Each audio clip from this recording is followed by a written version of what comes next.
अस्सलाम वालेकुम एवरीवन। तो आज हम जो डिस्कस करने जा रहे हैं वो दो प्रोसेसेस हैं जिनके नाम है एंडोसाइटोसिस और एक्सोसाइटोसिस। तो एंडोसाइटोसिस और एक्सोसाइटोसिस क्या होते हैं और क्यों होते हैं, सबसे पहले आप लोग को ये पता होना चाहिए।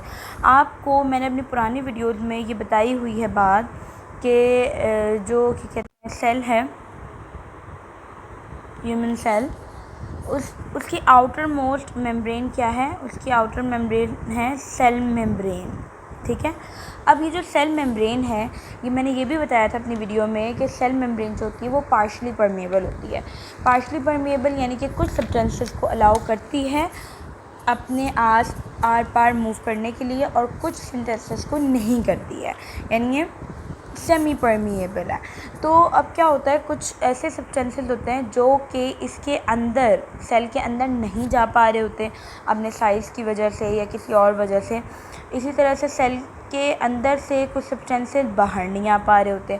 तो इस वजह से ये दो प्रोसेसेस सेल करने का मैकेनिज़्म अपने अंदर कर सकता है।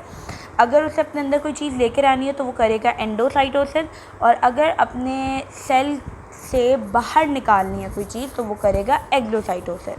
ठीक है, तो ये आपको समझ आ गया। तो इसके अलावा अब इन्होंने क्या कहते हैं, endocytosis and exocytosis are the processes by which cells move material into or out of the cell that are too large to directly pass through the lipid bilayer.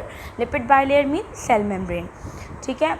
Large molecules, microorganisms and waste products are some of the substances moved through the cell membrane via exocytosis and endocytosis. तो इन्होंने यही कहा है, जैसे अगर कोई human है, उसके बॉडी के अंदर बैक्टीरिया आ गया, अब वो बैक्टीरिया को बॉडी को जैसे ही सिग्नल्स मिले, ख़ास तौर पे कौन से बॉडी के सेल्स को, WBCs को, वाइट ब्लड सेल्स को, जैसे ही ऑर्डर मिलेंगे, जैसे ही उनको पता लगा WBCs को कि सेल के बॉडी के अंदर बैक्टीरिया आ गया, तो वो क्या होगा, उनके अंदर कौन सा मैकेनिज़्म ऑन हो जाएगा, एंडोसाइटोसिस। और वो क्या करेंगे, उस बैक्टीरिया को अपने अंदर ले लेंगे ताकि उसको किल कर दें। तो ये जो अंदर लेने वाला प्रोसेस है इसको हम क्या कहते थे, एंडोसाइटोसिस। अच्छा, और इसी तरीके से एक्सोसाइटोसिस कब होगा, एक्सोसाइटोसिस यानी कि सेल से मटेरियल बाहर कब निकलेगा, वो तब निकलेगा जब सेल के अंदर कोई एक्स्ट्रा पानी या एक्स्ट्रा कोई भी प्रोडक्ट मौजूद होगा और सेल को उसे बाहर निकालना होगा और वो नहीं निकल रहा होगा, तो वो फिर किस प्रोसेस के थ्रू निकलेगा, वो किस प्रोसेस के थ्रू निकलेगा, एक्सोसाइटोसिस के थ्रू। अच्छा, अब endocytosis is the process by which cells take in substances from outside of the cell by engulfing them in vesicle. ठीक है, ये हमने डिस्कस कर लिया। उसके बाद ये एक मैंने डायग्राम आपके साथ शेयर की है, जिसमें देखिए यहाँ पे इन्होंने बताया हुआ है कि ये सेल है। ठीक है, ये इसकी मेम्ब्रेन है, सेल मेम्ब्रेन। मैंने बाकी और ऑर्गेनल्स नहीं बनाए, मैंने सिर्फ वही बनाए जिसका अभी हम जो हमारे लिए समझना इम्पॉर्टेंट है, जो कॉन्सेप्ट है उस पर गौर करें। ये एक पार्टिकल है, उसको या कोई भी बैक्टीरिया वगैरह है, उसको किल करना है, मारना है, या सेल के अंदर क्रॉस करवाना है, उसको लेके जाना है। तो अब सेल जो है, सेल के आउटसाइड अगर वो ह्यूमन सेल है तो वो कौन सी मेम्ब्रेन है, सेल मेम्ब्रेन है। और आप लोगों को तो पता है कि सेल मेम्ब्रेन पार्शली परमेबल होती है, हर चीज़ को अलाउड नहीं करती। तो अब यहाँ पे कौन सा प्रोसेस होगा, सेल के अंदर लेके जाना है, इनसाइड द सेल लेके जाना है, तो एंडोसाइटोसिस होगा। अब ये क्या होगा, मेम्ब्रेन जो है, सेल मेम्ब्रेन, वो इनफोल्ड यानी अंदर की तरफ फोल्ड होना शुरू हो जाएगी।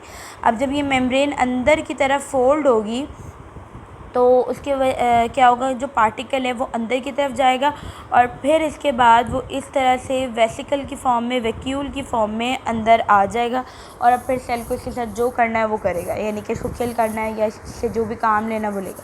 तो अब चूँकि ये वैक्यूल की फॉर्म में अंदर की तरफ गया है, मेम्ब्रेन की इनफोल्डिंग हुई है, तो ये कौन सा प्रोसेस है, endocytosis.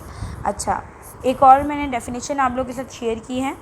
The process in which particles are entered inside the cell by membrane enfolding in the form of vacuole is known as endocytosis। ठीक है।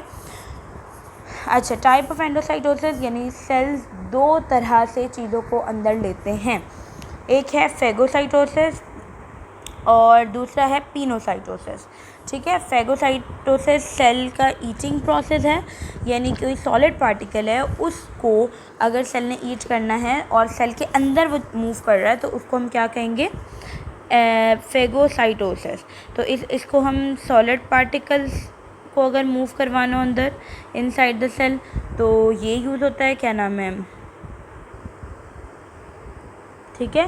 There are 2 types of endocytosis, number 1 phagocytosis और pinocytosis. Phagocytosis क्या है, cell जब किसी solid particle को engulf करेगा तो उसे हम क्या कहेंगे, सेल ने क्या की है, फेगोसाइटोसिस। और सेल अगर किसी लिक्विड ड्रॉपलेट्स को या लिक्विड पार्टिकल्स को क्या कहते हैं, इंगल्फ करेगा या इनसाइड द सेल लेगा तो उसे हम क्या कहेंगे, ये पिनोसाइटोसिस हुई है। फेगो मीन ईटिंग फूड और पिनो यानी कि वाटर ड्रॉपलेट्स। ठीक है, अब इसके बाद ओके अब इनकी डेफिनेशन डिस्कस कर लेते हैं। फेगोसाइटोसिस की क्या डेफिनेशन है, फेगोसाइटोसिस को सेल ईटिंग प्रोसेस भी कहते हैं और इसमें क्या कहते हैं, ये मैंने आपको ऑलरेडी समझा चुकी हूँ। जिस तरह कोई बैक्टीरिया वगैरह है या कोई डैमेज चीज़ है जो कि हमारी बॉडी से हमें निकालनी है तो सेल उसको क्या करेगा, उसको अपने अंदर इनसाइड द सेल लेगा बाय सेल मेम्ब्रेन इनफोल्डिंग। और सेल मेम्ब्रेन इनफोल्डिंग मैंने आपको समझाया क्या होता है, वो एक और डायग्राम अभी आगे आएगी, आपको और क्लियर हो जाएगा। और is how immune cells engulf and destroy dangerous microorganism or toxic compound। ठीक है, ये वही बात डिस्कस की हुई है। अब है पिनोसाइटोसिस। पिनोसाइटोसिस को हम सेल ड्रिंकिंग प्रोसेस भी कहते हैं और ये मोस्टली किन में होता है, कौन से ऑर्गेनिज्म में होता है, प्लांट में और एनिमल में। इसमें हमारे पास आ जाते हैं वाटर एंड न्यूट्रिएंट। फिर एंडोसाइटोसिस की यहाँ पर उन्होंने बताया पार्टिकल्स हैं उन वो किस तरह से मूव कर रहे हैं inside the cell. Cell membrane infold होती है यानी अंदर की तरफ फोल्ड हो जाती है और फिर इसके बाद ये जितने भी पार्टिकल्स हैं जिन्होंने सेल के अंदर आना है, इनसाइड द सेल आना है, वो अंदर आ जाते हैं और फिर एक वेसिकल या वैक्यूल की फॉर्म में सेल के अंदर एक वैक्यूल सा बना लेते हैं। ओके, ये इन्होंने यहाँ पे कंपैरिजन किया हुआ फेगोसाइटोसिस और पिनोसाइटोसिस को।